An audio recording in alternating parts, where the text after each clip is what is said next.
Have you had long enough? Yes, thank you, sir. Yes. But before you begin, can I just Please, yes. make one point? As I was looking for the documents we were discussing, I came past the note of Ron Powell of the discussion with me on the 4th of December 1990. You remember the risk of one-third risk point you put to me? Yes. And I noted that I actually had said, or he records me as saying, that I thought it reasonable to think in terms of overall chance of success between 60 and 75%. We could, of course, lose. He did not think we should lose, however, did not think we will. Any doubts, however, were bound to be resolved in the plaintiff's favour. He thought the Treasury would be wise to presume a one-third chance of our losing. So that's where the one-third came from in terms of financial risk to the Treasury rather than evaluation of odds, which is in the previous paragraph. That's why I couldn't quite get to it when you asked me the question. Thank you, that's very helpful.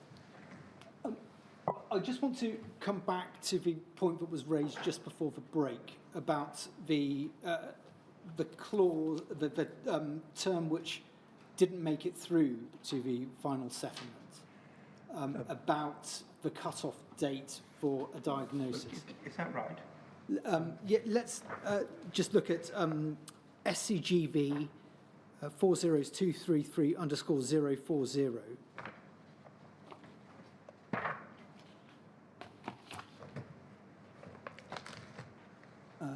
Page 16 of that document.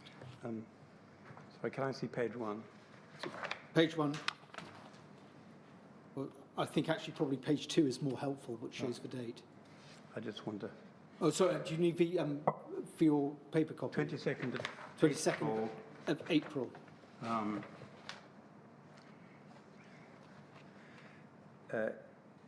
Yes. Page 1 of the document is a cover sheet, which I'm not sure. No, right. What's the cover sheet? If we go back to page 1, please, Paul. Yeah, so this is the last draft, but not the final version. Yes. Yes, got it. 22nd of April, 1991. If we go, please, to electronic page 16.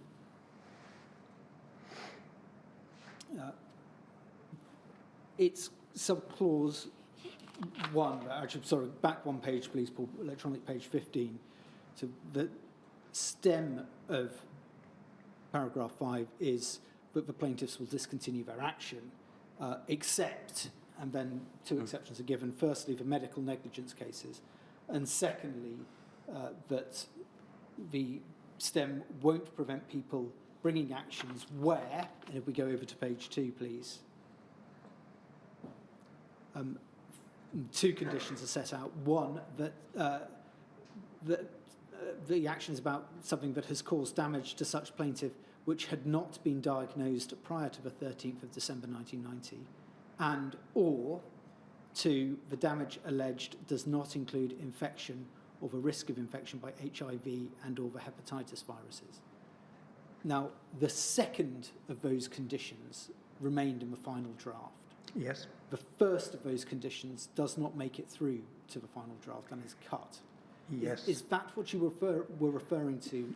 No, it's not. No, okay. That's a separate point. Yes. Which I think, from my reading, which I haven't reread, about discussion internally, is because the only plaintiffs to whom that would apply would be the category G plaintiffs, because all the other plaintiffs had already been diagnosed with HIV. What I had in mind was that which is in the final version, and I have it, I think you took me to the 1st of May 1991 document HSOC 0023174174_1. The 31st of May. 1st of May. HSOC 00231744. Yes, and I'm looking at page 16 of this. Could we bring that up on the screen, please, Paul? And this was the provision.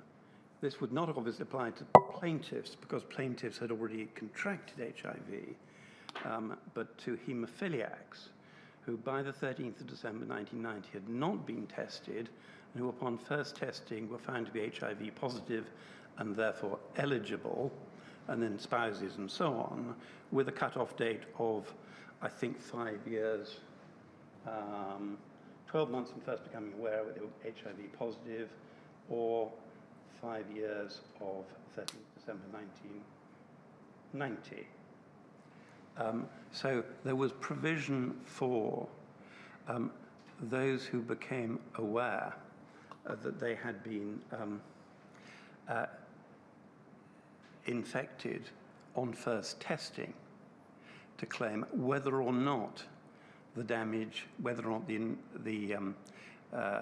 cause of action accrued before the cut-off date on the 13th of December.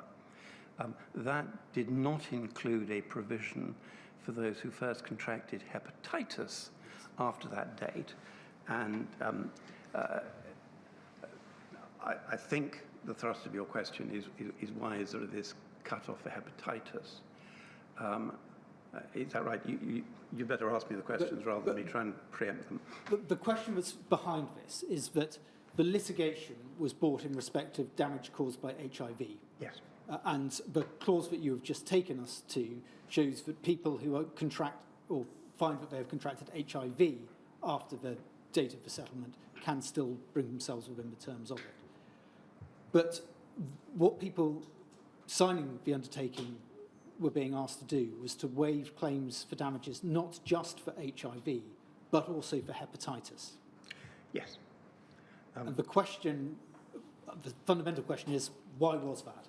Why was that? Well, I don't remember it. I'm now trying to put myself back into the position as to how that came about. It is, I think, as you've shown me, the result of an insertion put in by the plaintiffs in their amendment, rather than something which came from the department. Let me interject, unless I forget it. You asked me about that first version, whether it came from us or the plaintiffs. Yes. I can answer that when you're ready to ask it, but I won't intervene now. The point about this is that many of those who were suing for their HIV infection had also contracted hepatitis. Their claims did not include any claim for hepatitis. There was no claim for damages for hepatitis. Whether that was because they were recognized that hepatitis was known about and was an inevitable risk of the process, whether it was because it was just paled into insignificance or appeared to at that stage by comparison to HIV, I don't know. But no claims were brought in respect to the hepatitis damage suffered by any of the 900-odd plaintiffs. Therefore, there was no question of those who had contracted HIV claiming also for damages for contracting hepatitis. It was not part of the claim. The reason that claims in respect of hepatitis was settled by the litigation is because the subject matter of the cause of action was the failure to introduce measures to reduce hepatitis risk in time. So exactly the same facts and matters would be an issue in relation to hepatitis as were in relation to that first part of the HIV claim which we discussed earlier.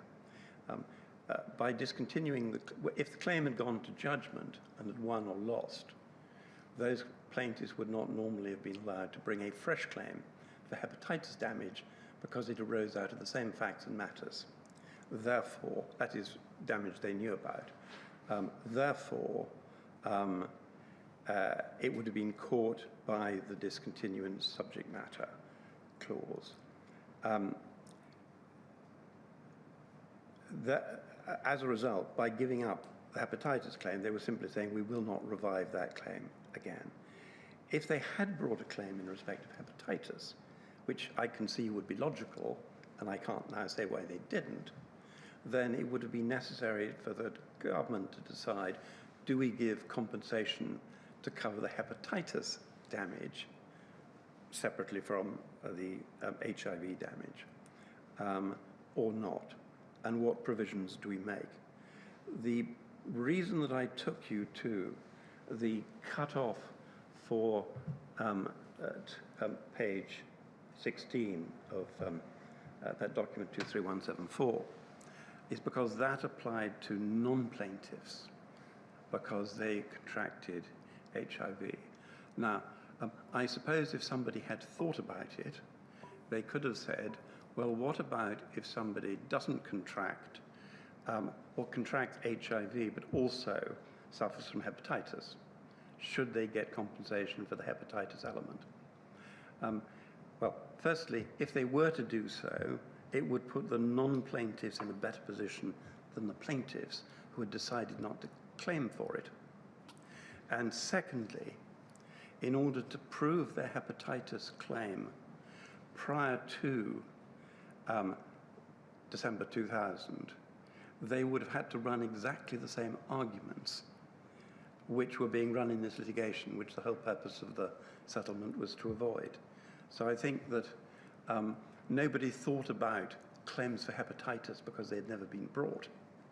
And nobody thought of putting the non-plaintiff haemophiliacs into a better position than the plaintiff haemophiliacs who had already contracted HIV and who were all expected to die. Now, if the claim had included a claim in respect of hepatitis, I do not know whether that would have added to the damages significantly, given the differences between the effects of the two, or whether the compensation would have been different. But I can see that if such a claim had been brought, I would have expected the cutoff in this page 16 for non-plaintiff haemophiliacs who haven't contracted HIV to apply to those who contracted HIV and or hepatitis, or there would be a carve-out for hepatitis. There was no reason in principle why one couldn't say, if you have not been tested for hepatitis and contracted and you're found on first administration to have it, then you can sue. But nobody was thinking of hepatitis at that stage. It wasn't raised. Can I suggest, and pick up on one of the things that you said there, a possible reason why it wasn't raised? All of the plaintiffs in this claim have been infected by HIV. Yes. Many had died prior to the settlement. Yes. Others had full-blown AIDS, as it was referred to then at the time of the settlement. And you said there that the expectation at the time was that these people would die. Yes, sadly. And would die in a particularly horrible and horrific way. Yes. And the damages were intended to reflect that. Yes. Does it follow that for such plaintiffs, on that assumption, it is unlikely that there would have been much in terms of additional value in bringing a claim for hepatitis? Yes, exactly that, which is why I assume the claim was not brought.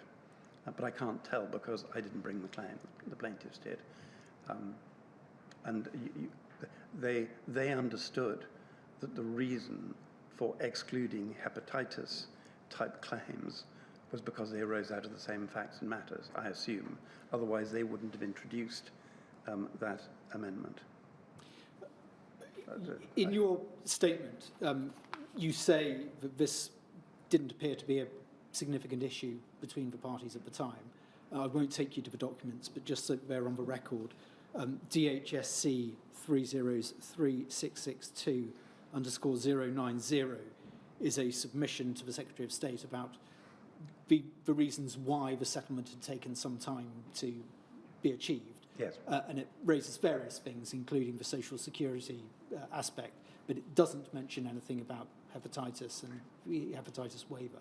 And from your memory, was this a matter that was the cause of much debate between the sides? I don't remember any debate at all, and the inclusion of that amendment from the plaintiff side suggests to me that there wasn't any discussion of it. You mentioned the first draft, and I'll ask you about that now. Can you tell who the first draft came from?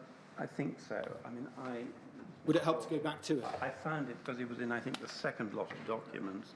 That's the one which is 3654 _ 032, isn't it? 12th of December. 12th of December is, yes, DHSC 303654 _ 032. That's one.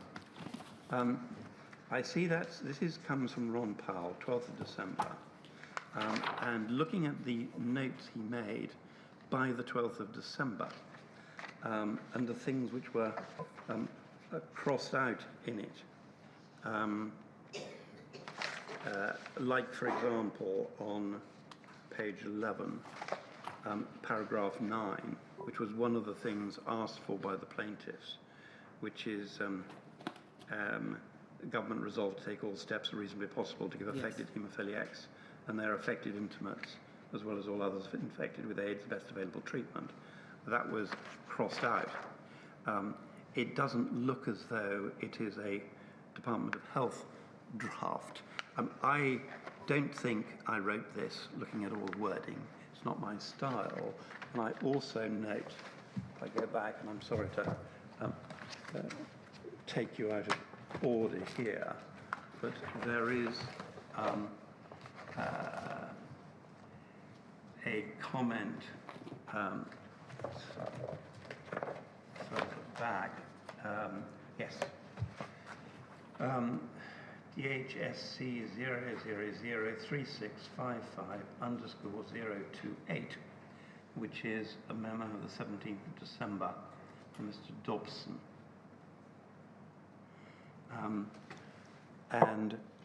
So this is 17th December. We'll be sending a new draft today to the Plaintiffs' Counsel.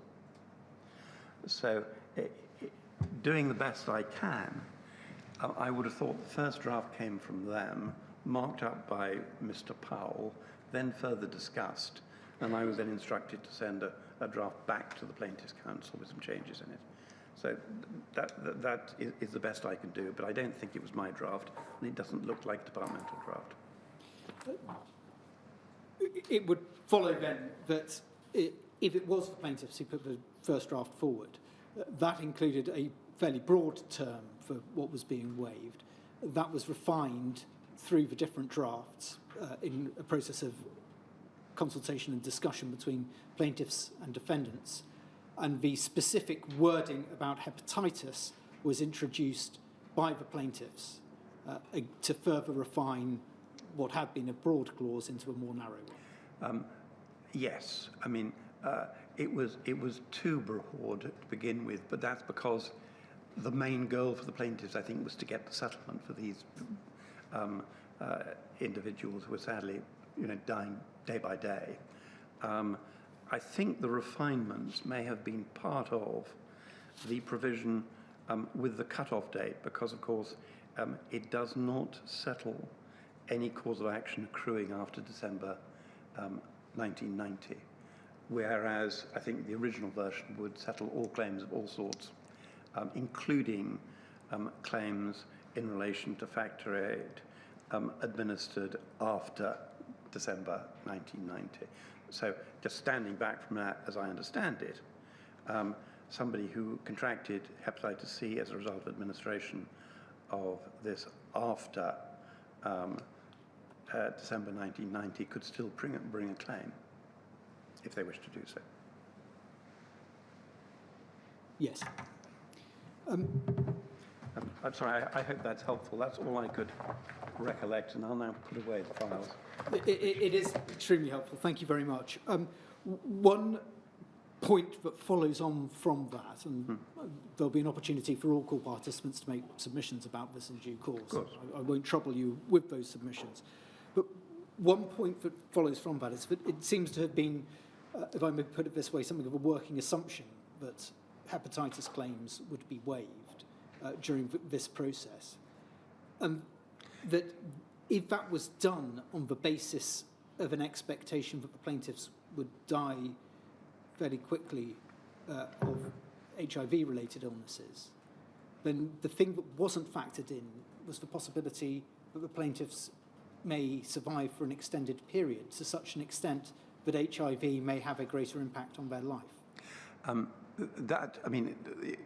You're asking one question, but positing two there. I don't mean that critically. I mean, it's a wider debate.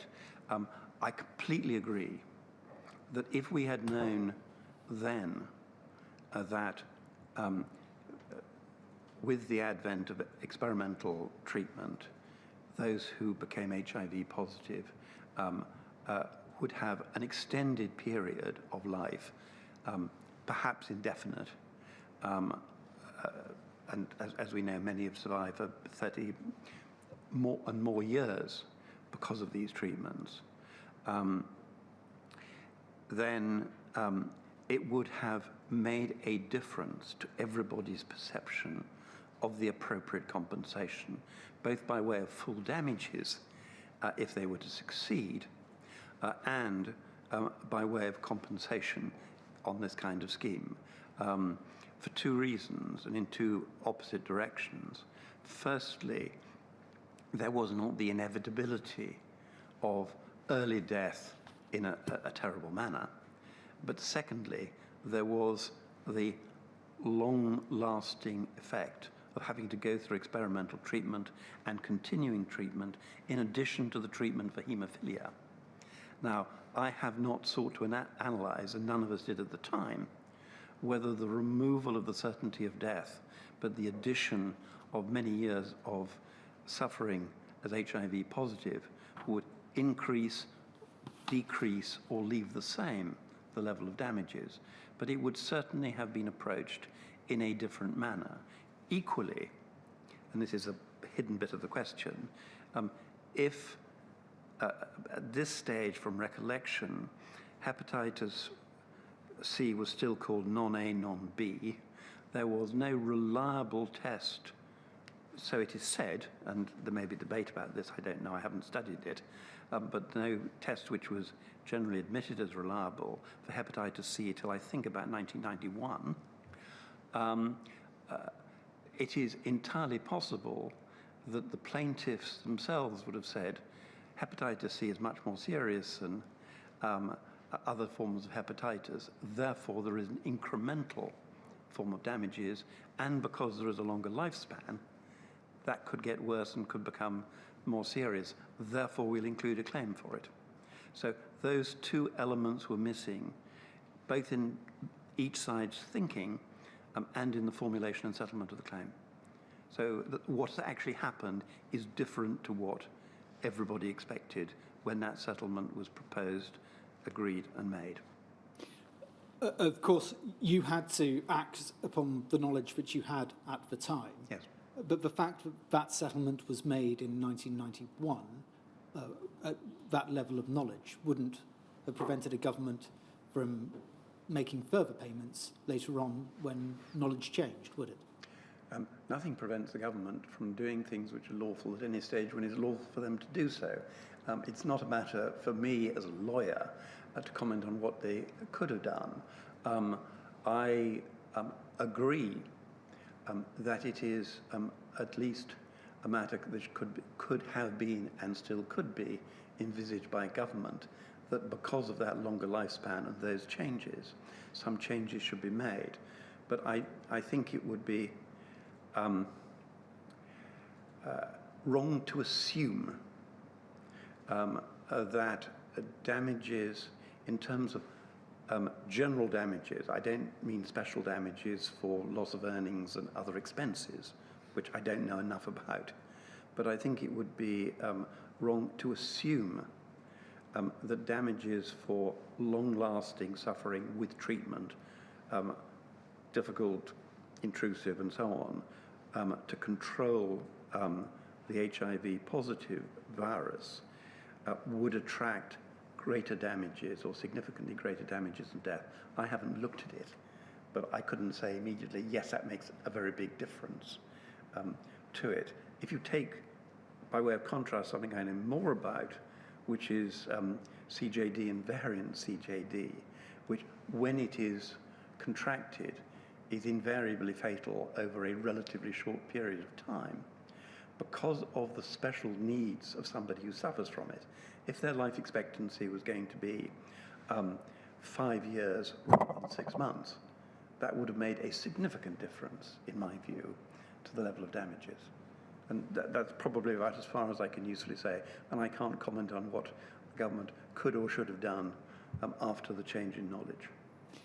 I will leave the HIV settlement and indeed the HIV litigation there.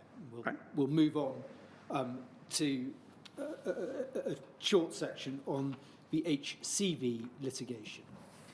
Hepatitis C litigation brought by people who weren't part of this scheme. Yes. Because they weren't affected by HIV. If we could have, please, DHSC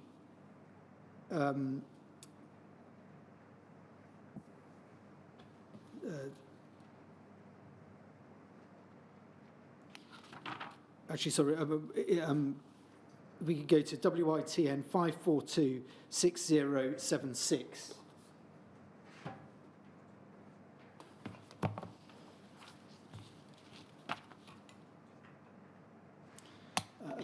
These are a set of preliminary instructions. They are draft instructions which were sent to you and Fiona Sinclair.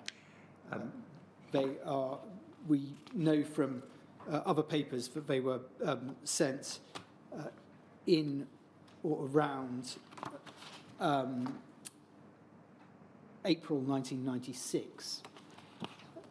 Yes, I should say, because of course these documents were sent to me after I made my statement, when I'd referred to peripheral involvement in it, that although these events took place between 5 and 10 years later than HIV, haemophiliacs, I have much less recollection of them, probably because the haemophiliac case was one of the most significant cases I did in this area of my practice.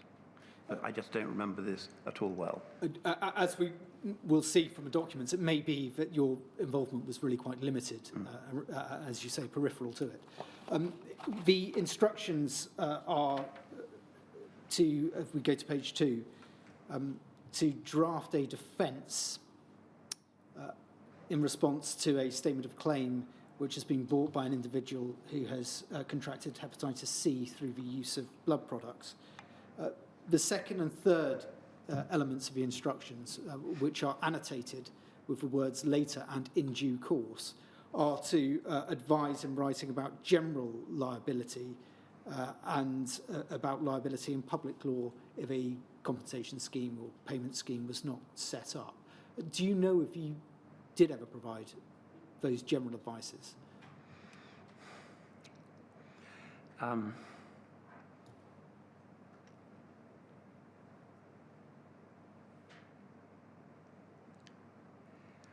law and public law.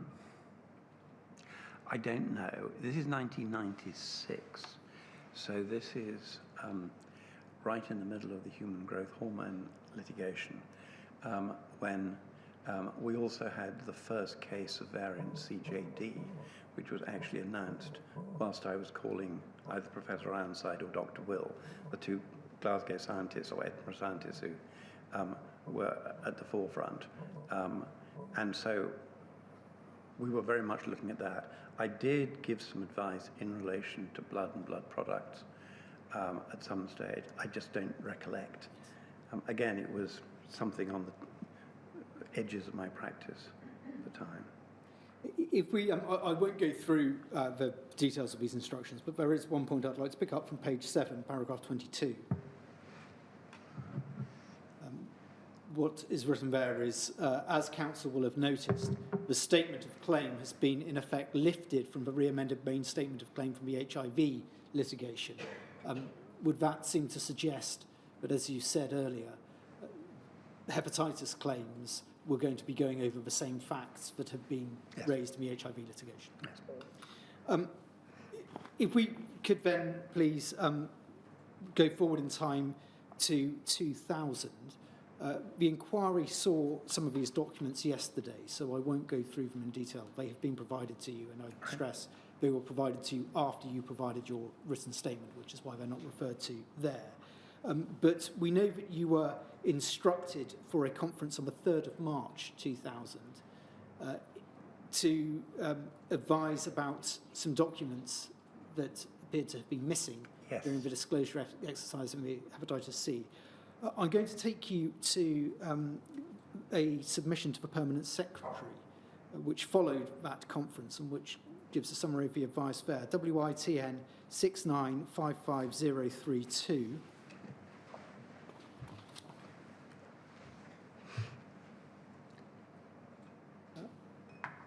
This is dated the 8th of March 2000. It is from Marilyn Morgan, who was a lawyer, to the Permanent Secretary, copied to Anita James, Charles Lister, and the Deputy Chief Medical Officer, Pat Troop.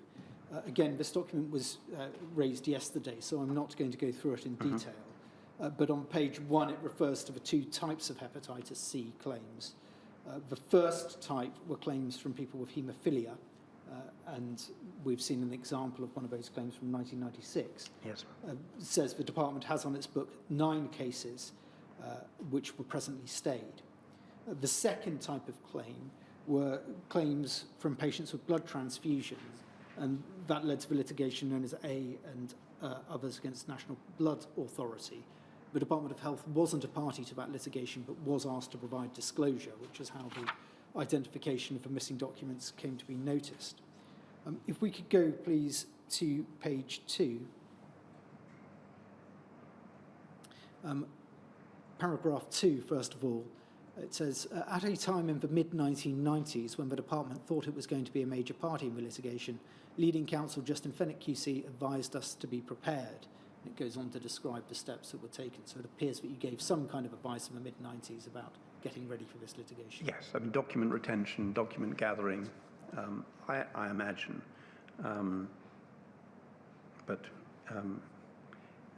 That was presumably at the time of that first writ that you've shown me. I don't remember it, but that's what I would have done. If we go to paragraph 5, there's a description given of the discovery of the missing documents. What it says is this. After discussions with me about the situation, Anita James and Charles Lister consulted Justin Fenwick QC on the 3rd of March 2000. Counsel questioned both Anita and Charles as to how they knew documents had been destroyed. I gather he was rather incredulous about the matter. So far as immediate action was concerned, he agreed with our view that we would write to DMS, that's the solicitors for the claimants. Copies of our letter and their reply are attached. Obviously, what has happened is a potential source of embarrassment. DMS's response is very reasonable, but they're of course concerned. They ask for a further understanding of the department's position by next Tuesday in the form of an annotated list of documents. And it goes on to say the steps that have been taken in respect of that. Council proposed to talk on a council-to-council basis to the National Blood Authority's lawyers to smooth things there. Ministers will need to be informed of the position in due course. On to the next page, please. However, the real problem is in relation to the stayed litigation, the first category mentioned in paragraph 1. There, the department has a duty to the court not to destroy documents. It mentions the firms that are representing the claimants. And then at the bottom of the paragraph, it says, Council's advice is that if necessary, the department will have to settle the claims, £15,000 to £30,000 per case, but this could easily be represented as lost the papers and paid us off. Paragraph 7. In addition, Council was of the view that there should be a small and probably in-house investigation into the destruction of the documents. The investigator should interview Dr. Metters and his secretary, the person at the Department of Health who signed the destruction authorisation, whom we know to be still at Department of Health, and Dr. Raymond. This should not be a witch hunt, but the investigator should report and make recommendations about such matters in the future. Council was of the view that as part of the investigation, Hayward stores should be visited. In this way, the department would have audited what has happened. It occurs to me that this is a function which could probably be carried out by internal audit. Just a couple of points arising from that. Why were you, and if so, why, rather incredulous about the matter? Yes, I'm not sure incredulous would be the correct word. I mean, I can't remember it. I think I was probably absolutely furious. Having given advice on document retention, having spent by this stage sort of over 15 years representing the Department of Health and the CSM, having gone through the problems of lack of documents in HIV, the idea that when we knew about litigation and the same group of people were involved,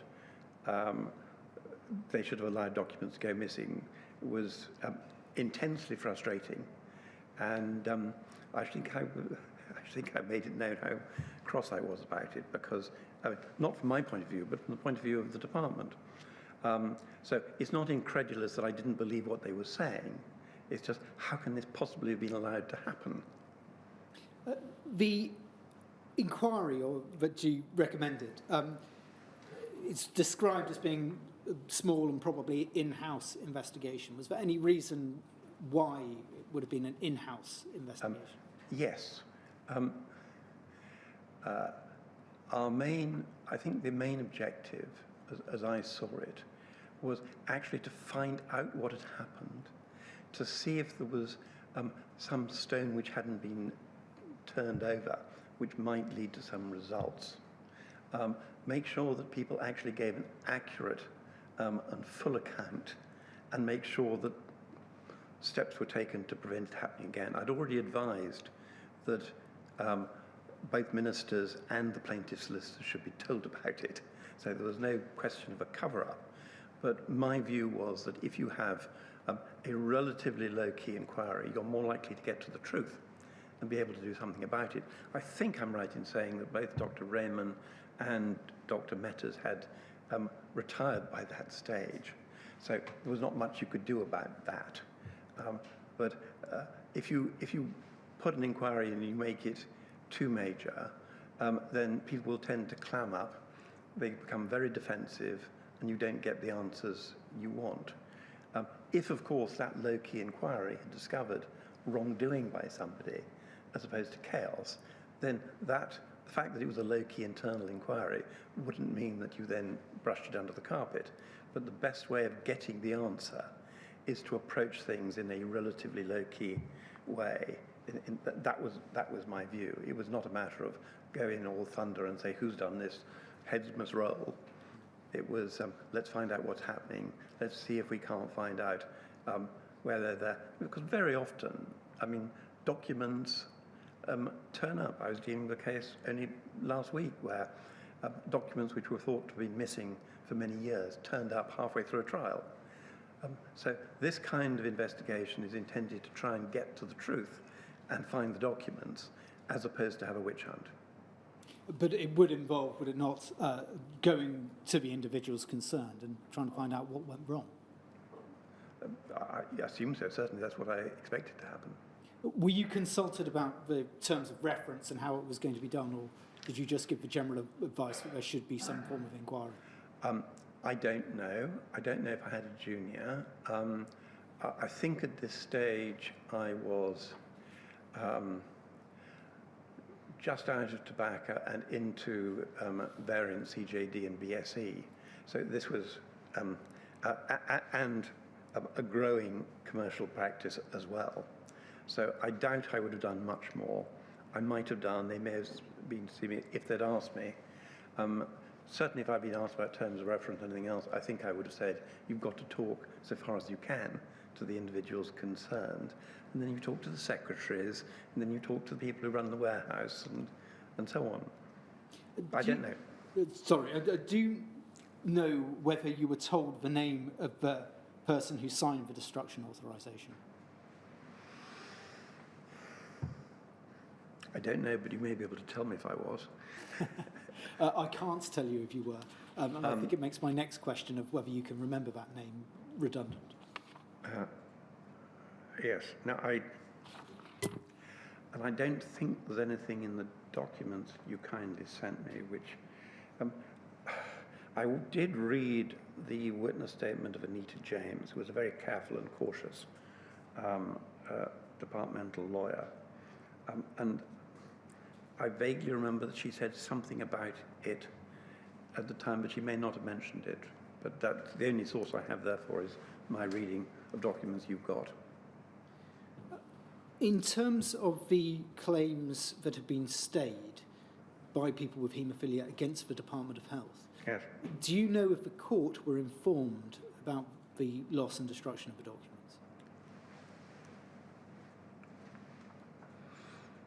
No, and I don't know what happened to those claims. I mean, I think I gave advice. They were stayed. I don't remember what they were stayed until, whether it was pending the outcome of the Hepatitis C litigation.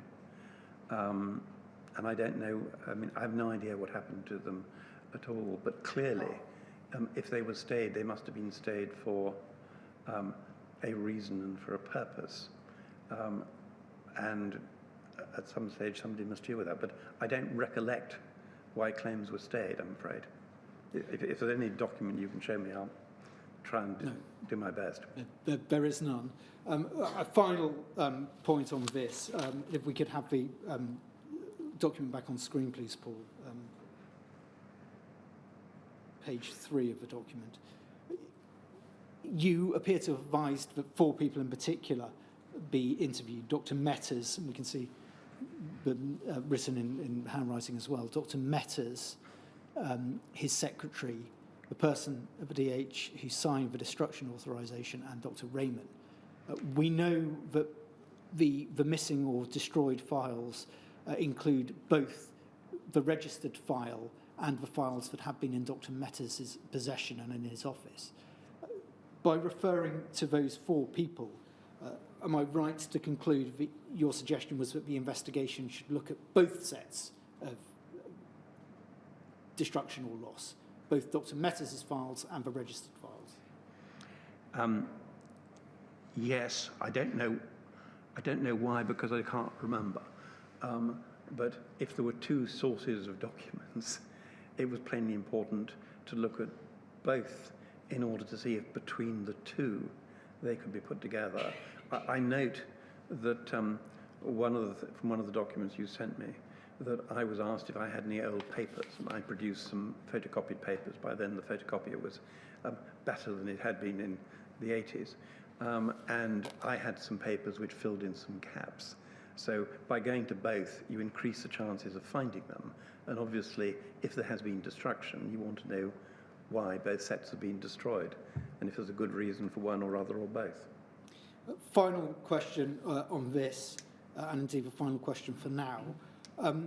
Were you able to form any view at the time about the underlying motives for the loss and destruction, whether they had been motives to conceal these documents or whether this had been a mistake and an error that had led to the destruction?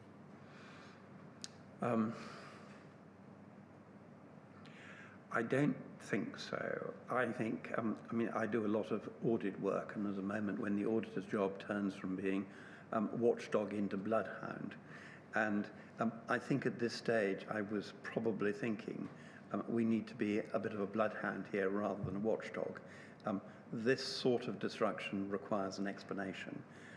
It is more likely to be a mistake and a negligent error than a deliberate one, but nonetheless, the fact that people who had been involved in the previous litigation had their files destroyed was something which needed to be taken seriously. I don't think I formed a view. I was just surprised that it should happen, as well as annoyed. I don't think I would have formed a view either way, but I think I would still have had an open mind at that stage. So those are the questions that I have for Mr. Fenwick now. We have very helpfully received some of the questions from the call participants over the previous break. Could I suggest a break of about 20 minutes, or 15 minutes to start with, possibly extending to 20? Yes, it'll be 5:10 then that we meet again. Perhaps if we could go for 5:05, I think we hopefully we should be able to. So be that's done by short of well, let's say not before 5 past 5, shall we? So not before 5 past 5.